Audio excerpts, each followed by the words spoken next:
Hello students, Krishna IAS academy की online classes में आपका स्वागत है।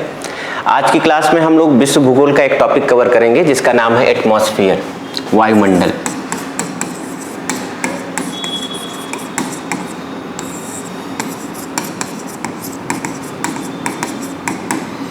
And this is very important chapter of world geography. इस चैप्टर से सवाल आने ही आने हैं, प्री में भी और मेंस में भी। तो अगर आप ये चैप्टर बहुत अच्छी तरीके से तैयार करते हो तो आपको दोनों परीक्षाओं में हेल्प करेगा, प्री में भी और मेंस में भी। ठीक है, तो हम इस टॉपिक में सबसे पहले कवर करेंगे वायुमंडल के परतों के बारे में डिस्क्राइब करेंगे। बाकी और भी कंटेंट जैसे विंड्स हो गया, साइक्लोन हो गया, वो सारे टॉपिक इसी के अंदर, टाइप्स ऑफ रेनफॉल हो गया, वो सारे टॉपिक इसी के अंतर्गत हम लोग क्या करेंगे, कवर करेंगे। तो चलिए आप बताइए, अगर मैं आपसे पूछूं व्हाट इज एटमॉस्फेयर, तो आप इसको कैसे डिफाइन करोगे? जैसे मान लो आपको वायुमंडल के बारे में कोई प्रश्न लिखने को पूछा जा रहा है एग्जाम में, तो सबसे पहले आप उसको 2 लाइन 3 लाइन में 20 वर्ड 30 वर्ड में उसको क्या करोगे, इंट्रोड्यूस करोगे, इंट्रोडक्शन दोगे उसका। तो आप बताइए एटमॉस्फेयर को कैसे आप डिफाइन करोगे? चलो बताओ। हाँ, सिंपल सी बात है। Atmosphere is a mixture of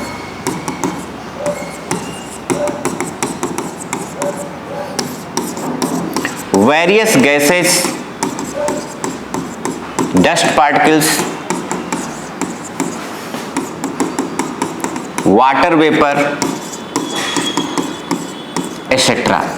बिल्कुल सही आपने बताया, वाटर वेपर्स एटसेट्रा।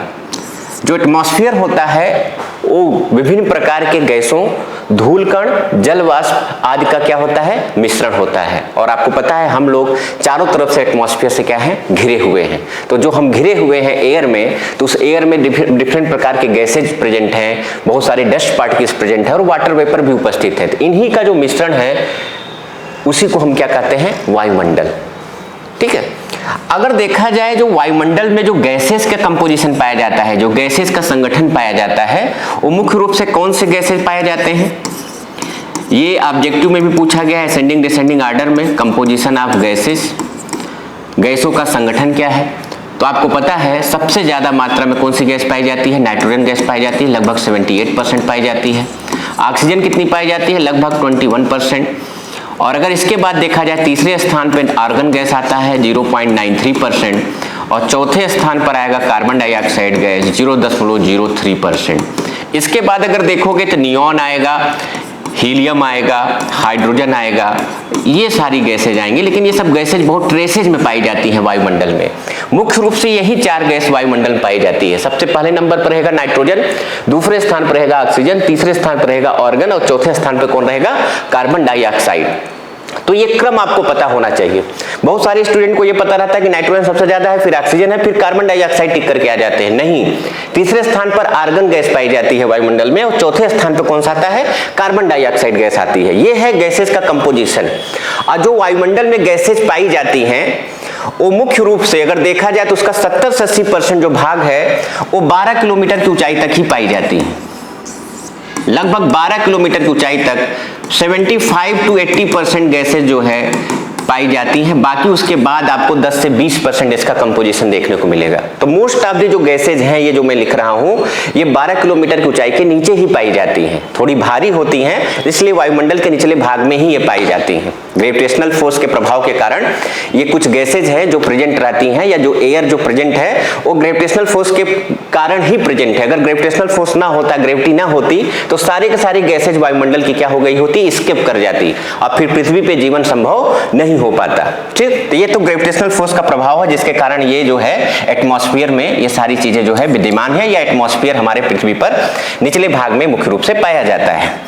अब इस एटमॉस्फेयर को, वायुमंडल को हम कई सारे परतों में विभाजित करते हैं। ठीक है, तो चलो मुख्य रूप से अगर देखा जाए तो इस एटमॉस्फेयर को हम 2 परतों में विभाजित कर सकते हैं। इस वायुमंडल को मुख्यतः हम 2 परतों में विभाजित कर सकते हैं। पहला अगर देखा जाए तो होमोस्फीयर, और दूसरा अगर देखा जाए तो इसको हेट्रोस्फीयर हम बोल सकते हैं। होमोस्फीयर और हेट्रोस्फीयर, इसको बोलते हैं सममंडल और इसको बोलते हैं विषम मंडल। सममंडल और विषम मंडल। ठीक है, सममंडल को हम 3 परतों में डिवाइड करते हैं, इसको 3 भागों में या 3 परतों में डिवाइड करते हैं। सबसे पहला इसमें आता है ट्रोपोस्फियर, जिसको हम हिंदी में बोलते हैं क्षोभ मंडल। दूसरा आपका आएगा इसमें स्ट्रेटोस्फीयर, जिसको हम बोलते हैं समताप मंडल। आप तेजी से लिखते जाइए इसको। और तीसरा जो आएगा इसमें मेसोस्फीयर, जिसको हम बोलते हैं हिंदी में मध्य मंडल। और जो हेट्रोस्फीयर है इसको दो परतों में मुख्य रूप से डिवाइड किया गया है, आयनोस्फीयर आयन मंडल, और दूसरा अगर देखा जाए तो एक्सोस्फीयर, एक्सोस्फीयर बोल सकते हो, वाह्य मंडल। तो इस तरह हम वायुमंडल को 5 परतों में मुख्य रूप से डिवाइड किए हुए हैं, लेकिन वो 5 जो हैं वो 2 भागों में उसको डिवाइड किया है, होमोस्फीयर और हेट्रोस्फीयर। होमोस्फीयर में 3 लेयर पाई जाएंगी और हेट्रोस्फीयर में 2 लेयर पाई जाएंगी। अब सबसे पहले हम लोग समझेंगे कि होमोस्फीयर और हेट्रोस्फीयर में क्या अंतर है। इसमें जो होमोस्फीयर हम किसको बोलते हैं, जिसमें जो गैसेस का जो कंपोजिशन है, गैसेस का जो कंपोजिशन है वो यूनिफॉर्म है, एक निश्चित अनुपात में पाए जाते हैं। गैसेस का जो संगठन है वो एक निश्चित अनुपात में पाए जाते हैं, यूनिफॉर्म कंपोजिशन ऑफ गैसेज है। और जबकि अगर इसके बाद हम जाए मेसोस्फीयर के बाद जो भाग पाई जाती है 80 किलोमीटर के बाद लगभग, उसमें जो गैसेस के कंपोजिशन है, जो गैसेस का संगठन है या जो गैसेस का रेशियो है वो यूनिफॉर्मली नहीं पाए जाते, नॉन यूनिफॉर्म बोल सकते हो उसको, यूनिफॉर्म में नहीं होते हैं, एक रूपता उसमें देखने को नहीं मिलती, एक निश्चित अनुपात में देखने को नहीं मिलती। इसमें जो गैसेस पाए जाते हैं एक निश्चित अनुपात में पाए जाते हैं, प्रेजेंट होते हैं, और इसमें जो है गैसेस का जो कंपोजिशन होता है वो यूनिफॉर्मली डिस्ट्रीब्यूट नहीं होता है, एक निश्चित अनुपात में नहीं प्रेजेंट होते हैं, इसीलिए इसको बोला गया हेट्रोस्फीयर। ठीक है, इसको 2 भागों में डिवाइड किया गया, आयनोस्फीयर और एक्सोस्फीयर। अब हम सबसे पहले होमोस्फीयर को जो है कवर करेंगे। होमोस्फीयर में इन 3 परतों के बारे में पढ़ेंगे, फिर हम हेट्रोस्फीयर के इन 2 परतों के बारे में चर्चा करेंगे। तो चलिए सबसे पहले हम लोग होमोस्फीयर के परत के बारे में पढ़ते हैं। और होमोस्फीयर में जो सबसे पहला परत आपका आएगा ट्रोपोस्फीयर। ट्रोपोस्फीयर को अभी हमने लिखा ही था क्षोभ मंडल। ठीक है, तो अगर आपको इसको लिखना हो या इसके बारे में बताना हो तो आप बोलोगे यह वायुमंडल का सबसे निचला परत है। ठीक है, अगर वायुमंडल की बात किया जाए जहां पे हम लोग प्रेजेंट हैं, जहां पे रह रहे हैं, वो ट्रोपोस्फीयर ही है। हम लोग जहां पे रह रहे हैं, निवास कर रहे हैं, हमारा जो घर है, आवास है, कोचिंग है, जो भी है वो सब ट्रोपोस्फीयर के अंदर ही है, क्योंकि ट्रोपोस्फीयर के बाहर तो जीवन संभव नहीं है। ठीक है, जो भी जीवन है ट्रोपोस्फीयर के अंदर ही है, तो हम लोग इसी में विद्यमान है। तो इसकी विशेषता आपको बतानी है, तो क्या विशेषता बताओगे? सबसे पहला यही बताओगे, यह जो है वायुमंडल की सबसे निचली परत है। ठीक है, वायुमंडल की सबसे निचली परत है, bottom most layer of the atmosphere.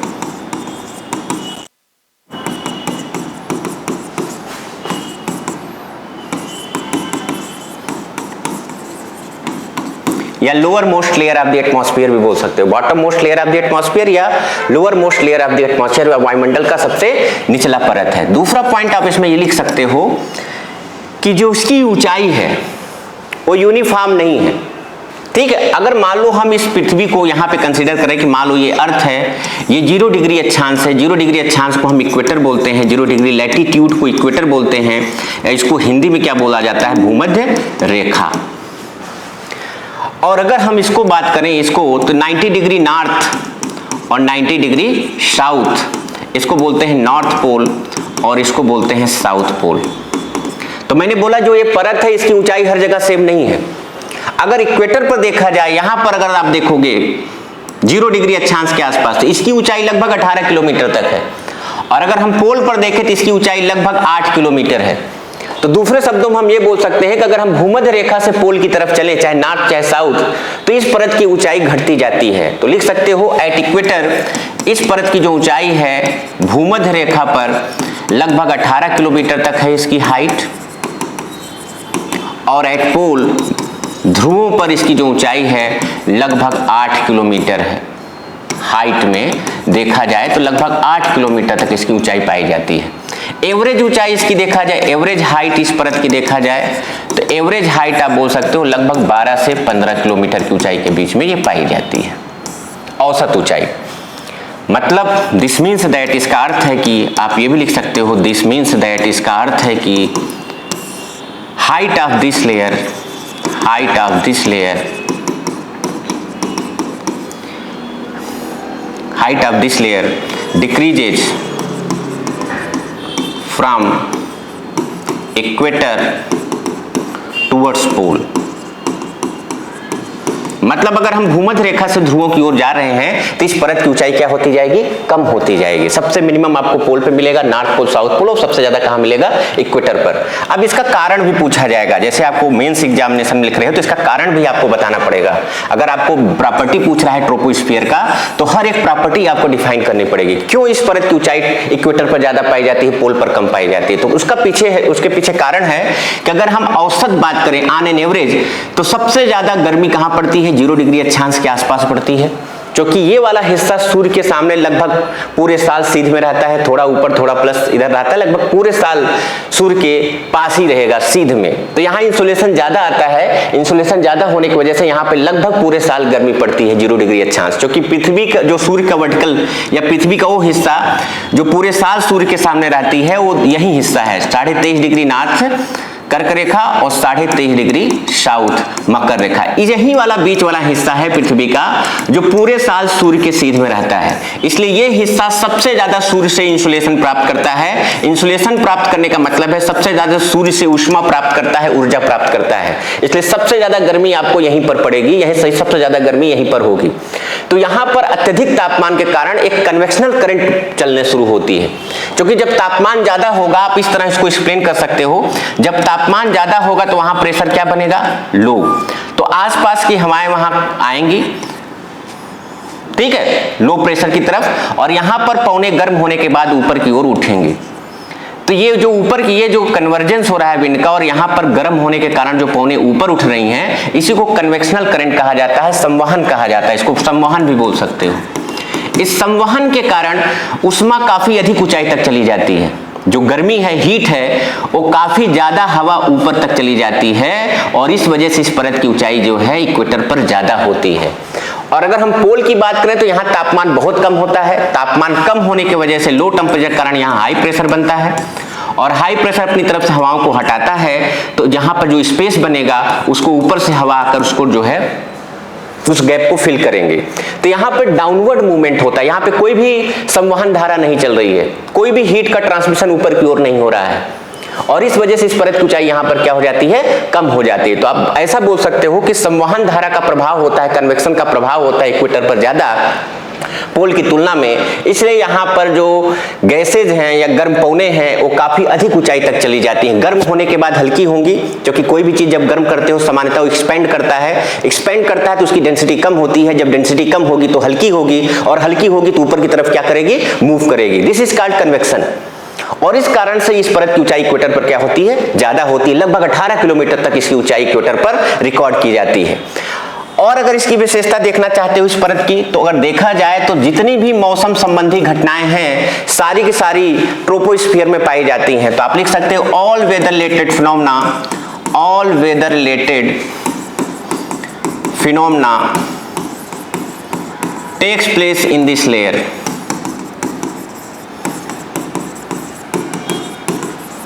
All the weather related phenomena takes place in this layer। मौसम संबंधी सारी घटनाएं इस परत में पाई जाती है। आप बोलोगे कौन सी मौसम संबंधी घटना, इतना तो आपको आइडिया है ही, जैसे क्लाउड फॉर्मेशन, ये भी तो मौसम संबंधी घटना है। बादल का बनना, रेनफॉल, वर्षा, लाइटिंग, थंडरिंग, स्टॉर्म, आधी तूफान, ये सब मौसम संबंधी घटनाएं तो हैं। Lightning, thundering, rainfall, cloud formation, storm, ये सब जो है मौसम संबंधी घटनाएं हैं जो आपको इसी परत में देखने को मिलेगी। इस परत के अलावा किसी भी परत में आपको मौसम संबंधी घटना देखने को नहीं मिलेगी। इस परत की खास विशेषता है कि सारी मौसम संबंधी घटनाएं इसी परत में पाई जाती हैं। एक और प्रॉपर्टी आपको इस परत में देखने को मिलेगी, इस परत में ऊंचाई के साथ तापमान कम होता है, ठीक है। इन this layer temperature decreases with increasing height.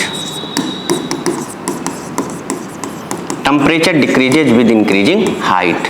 इस परत में ऊंचाई के साथ तापमान क्या होने लगता है, कम होता जाता है। लगभग प्रत्येक 165 मीटर पर 1 डिग्री सेंटीग्रेड तापमान क्या हो जाती है, कम हो जाती है। और अगर लगभग हम 1 किलोमीटर की ऊंचाई पर जाएं तो लगभग 6.5 डिग्री सेंटीग्रेड तापमान की क्या होगी, गिरावट दर्ज की जाएगी। अब प्रश्न यहां फिर उठता है कि क्यों इस परत में ऊंचाई के साथ तापमान कम होता है। तो उसके पीछे एक बहुत सिंपल सा कारण है। जो सूर्य से इंसुलेशन आ रहा है ना, वही हीटिंग और कूलिंग का काम करता है। इंसुलेशन ज्यादा आएगा तो वायुमंडल ज्यादा गर्म होंगे, पृथ्वी ज्यादा गर्म होगी, और अगर इंसुलेशन की मात्रा कम होगी तो वायुमंडल कम गर्म होंगे, पृथ्वी कम गर्म होगी। लेकिन हीट बजट, इसमें एक टॉपिक हम लोग कवर करेंगे, हीट बजट, उसमें ज्यादा कंसेप्ट आपका क्लियर होगा। लेकिन अभी मैं थोड़ा सा पॉइंट बता दे रहा हूं कि जो सूर्य से इंसुलेशन आता है, जैसे मान लो सूर्य से जो ऊष्मा आ रही है, ऊर्जा आ रही है, वो मान लो 100 यूनिट आ रही है। कितनी यूनिट आ रही है, 100 यूनिट। तो इस 100 यूनिट में 35 यूनिट, और एक चीज और यहां नोट कर लो, तापमान और वेवलेंथ में इनवर्स रिलेशनशिप होता है। तापमान ज्यादा होगा तो वेवलेंथ क्या होगी, कम। क्योंकि जो सूर्य से रेज आ रही है, इंसुलेशन आ रहा है, सोलर रेडिएशन आ रहा है, incoming solar radiation is called solar insolation. जो सूर्य से ऊर्जा आ रही है, ऊष्मा आ रही है, वो शॉर्ट वेवलेंथ के फॉर्म में आती है। क्यों, क्योंकि तापमान ज्यादा है सूर्य का, बहुत ज्यादा तापमान है, बहुत ज्यादा तापमान है तो वेवलेंथ क्या होगी, कम होगी। तो शॉर्ट वेवलेंथ की किरणें आती हैं यहां पर पृथ्वी पर, उनका वेवलेंथ कैसा होता है, शॉर्ट वेवलेंथ की होती है। लघु तरंगदैर्घ्य की किरणें आती हैं, और ये लघु तरंगदैर्घ्य की किरणें अगर मान लो वायुमंडल में 100 यूनिट प्रवेश कर रही हैं तो 35 यूनिट एज इट इज वापस चली जाती हैं। बादल से टकराकर, डस्ट पार्टिकल से टकराकर, पृथ्वी से टकराकर लगभग 35 यूनिट एज इट इज वापस चली जाती हैं।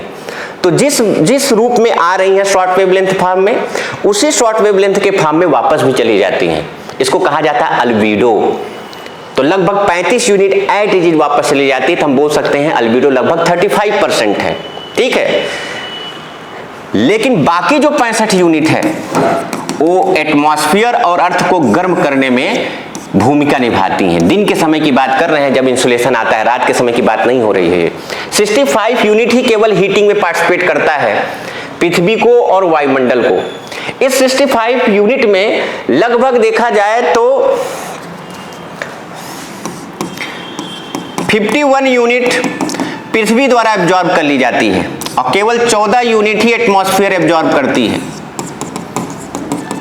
अर्थ जो है लगभग 51 यूनिट एब्जॉर्ब करती है और एटमॉस्फेयर लगभग 14। तो आपने क्या समझा कि एटमॉस्फेयर की जो हीटिंग हो रही है वो सीधा सूर्य से आने वाली ऊष्मा से कम हो रही है, पृथ्वी से ज्यादा हो रही है। पृथ्वी पहले हीट को क्या कर रही है, एब्जॉर्ब कर रही है, फिर रेडिएशन, कन्वेक्शन, कंडेंसेशन के माध्यम से एटमॉस्फेयर को क्या करती है, गर्म करती है, एटमॉस्फेयर को हीट ट्रांसफर करती है। मतलब कि एटमॉस्फेयर सीधे सूर्य से आने वाली जो ऊष्मा है, विकिरण है, ऊर्जा है, उससे कम गर्म होती है, पृथ्वी से ज्यादा गर्म होती है।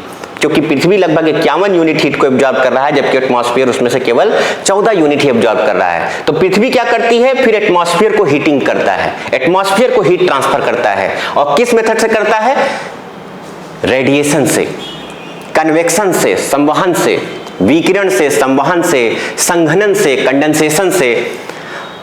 तो आप बताइए, जब पृथ्वी एटमॉस्फेयर को हीटिंग दे रही है या गर्म उसको कर रही है, तो जो वायुमंडल की गैसें पृथ्वी के संपर्क में है, नीचे हैं, वो ज्यादा हीट प्राप्त करेंगी, और जैसे जैसे ऊंचाई बढ़ती जाएगी हीट की मात्रा क्या होती जाएगी, कम होती जाएगी।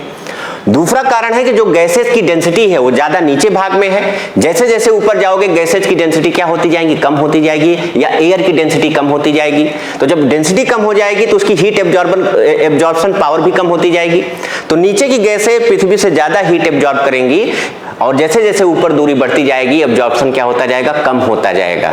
और इस कारण से ऊंचाई के साथ इस परत में तापमान क्या होने लगता है, कम होने लगता है। और लगभग 165 मीटर पर 1 डिग्री, ये साइंस इसको फिजिक्स में प्रूफ भी करके दिखाया जाता है, और यहाँ पे आपको प्रूफ करने की जरूरत नहीं, आप भूगोल पढ़ रहे हो। और लगभग 1 किलोमीटर की ऊंचाई पर 6.5 डिग्री सेल्सियस तापमान में क्या आती है, गिरावट दर्ज होती है। तो ये इस ट्रोपोस्फियर या शोभ मंडल के बारे में जो विशेष रूप से जो भी चीजें आपको जाननी चाहिए थी, वो लगभग सारे पॉइंट से हमने इस टॉपिक को क्या कर लिया है, कवर कर लिया है। तो आई होप कि मैं आज के क्लास में आपको यही वाला टॉपिक कवर कराता हूं और अगले क्लास में जो बचे हुए 4 लेयर हैं उसको मैं आपको कवर करा दूंगा। ठीक है, तो धन्यवाद। आज के क्लास के लिए इतना ही, बाकी हम लोग नेक्स्ट क्लास में कवर करेंगे।